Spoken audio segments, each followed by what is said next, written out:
फर्रुखाबाद का नाम बदलकर पंचाल नगर करने की मांग अब उठने लगी है। हमारे साथ फर्रुखाबाद से बीजेपी सांसद मुकेश राजपूत जी मौजूद हैं। सर, आपने उत्तर प्रदेश के मुख्यमंत्री को भी इस संबंध में पत्र लिखा है। क्या कुछ मांग की गई है, क्या वजूहात रही हैं कि फर्रुखाबाद का नाम बदलकर पंचाल नगर करने की मांग आप कर रहे हैं?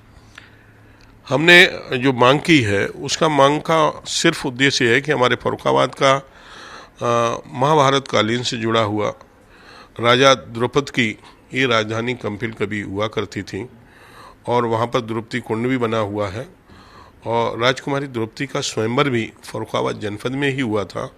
हमारे यहाँ अज्ञात का पांडवों को जब अज्ञातवास हुआ था तो अज्ञातवास का समय भी उन्होंने कुछ समय हमारे फर्रुखाबाद में ही काटा था। तो ये हमारा जो इतिहास फर्रुखाबाद का है वो महाभारत कालीन से जुड़ा हुआ इतिहास है। तो इसलिए और ये क्षेत्र जो हमारा फर्रुखाबाद के आसपास के जो जनपदों का जो है वो पांचाल नगर के नाम से पहले जाना जाता था। तो मैंने कहा कि फर्रुखाबाद जनपद को अब वो पांचाल नगर कर दिया जाए तो हमारी अपनी संस्कृत मूल संस्कृत से हम लोग हमारी वो आ जाएगी। पहले तो हमारी जो संस्कृत कुछ लोगों ने हमारी संस्कृत को बिगाड़ने का नष्ट करने का काम किया था, अब समय है उसे ठीक किया जाए। और जबकि लोगों को नौजवानों को मालूम ही नहीं द्रौपदी के बारे में, राजकुमारी द्रौपदी के बारे में लोगों ने सुना है, पढ़ा है। लोगों को जब मालूम होगा कि ये फर्रुखाबाद की थी, राजा द्रौपद की राजधानी कंपिल को हम लोग जानते हैं कंपिल नगर पंचायत है, तो हमारे यहाँ के नौजवान कंपिल नगर पालिका या नगर पंचायत के नाम से जानते हैं।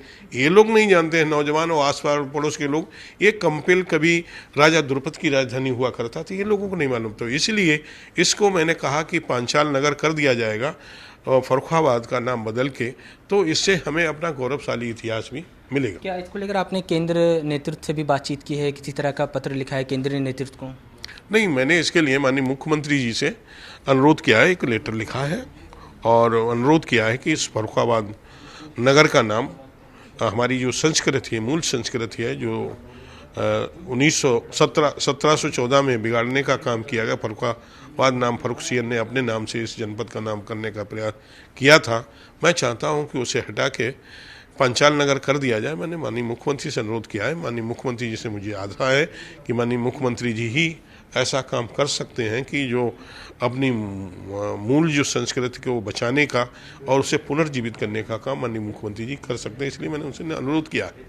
सर, अभी उत्तर प्रदेश में हाल ही में योगी 2 आ गया है, सरकार आ गई है। कानून व्यवस्था को लेकर जोर शोर से प्रचार किया गया था चुनाव के दौरान। अब जब से सत्ता आई है, जब से शपथ लिया गया, उसके बाद से कई वाकयात ऐसे हुए हैं, चाहे वो अयोध्या की बात कर ली जाए, चाहे वो गाजीपुर की बात कर ली जाए, या फिर पेपर लीक की बात कर ली जाए। विपक्ष जो है वो उसको लेकर हमलावर है और कह रहा है कि यही योगी राज है, इसी तरह से चलेगा। देखिए, माननीय मुख्यमंत्री जी का जो शासनकाल पिछला जो फर्स्ट शासनकाल रहा है वो भी लोगों ने देखा है। लोग उसे प्रेरणा ले रहे हैं, उसके लोग याद कर रहे हैं और लोग पिछले 2017 से पहले का भी शासन याद कर रहे हैं कि 2017 में कैसे लोग असुरक्षित थे। लोगों के खेत, लोगों के मकान, लोगों के प्लाट, लोगों की इज्जत, व्यापारी, कोई सुरक्षित नहीं था। योगी जी के सरकार में आते आते सभी लोग सुरक्षित हुए हैं। बहन बेटियों की भी इज्जत सुरक्षित हुई है। गुंडे माफिया जो थे वो उत्तर प्रदेश से छोड़ के चले गए या जेल में चले गए थे। लोगों को इस सरकार में भी कोई भी घटना होती है और घटना होने के बाद में, देखिए, घटना तो हमेशा ही होगी, कोई भी कितना कर ले घटनाएं, कोई क्राइम को कम 19-20 तो कर सकता है, क्राइम 100% नहीं रुक सकता है। क्यों? किसी के मन में कोई खुराफात है और मन किसी ने बना लिया किसी की हत्या करने के लिए, तो हत्या तो कर ही देगा। आपने देखा है कि हमारी जो पूर्व प्रधानमंत्री इंदिरा गांधी जी की हत्या की ना हो, इसके लिए कितने उनके चाक चौबंद व्यवस्था थी, लेकिन किसी ने मन बना लिया कि मुझे हत्या करनी तो हत्या कर दी। लेकिन हत्यारोों को फांसी हो, उन्हें सजा मिले, इसके लिए व्यवस्था बनी योगी जी की सरकार में है। कहीं पर भी किसी तरह से क्राइम होता है उसे कोई राजनीतिक संरक्षण नहीं, उसके 24 घंटे के ऊपर ही अपराधियों के खिलाफ पकड़े जाते हो, अपराधियों पर कड़ी से कड़ी कार्रवाई होती है, कोई राजनीतिक संरक्षण उन्हें नहीं मिलता। हमसे बात करने के लिए शुक्रिया। तो ये थे फर्रुखाबाद से सांसद मुकेश राजपूत, जिनका कहना है कि उत्तर प्रदेश में पूरी तरह से कानून राज्य है। अगर कहीं भी कोई आपराधिक घटना होती है तो उसके खिलाफ तुरंत कार्रवाई होती है और अपराधियों को जेल भेजा जाता है। कैमरा पर्सन राहुल के साथ अवैध समस्मानी, भारत समाचार, दिल्ली।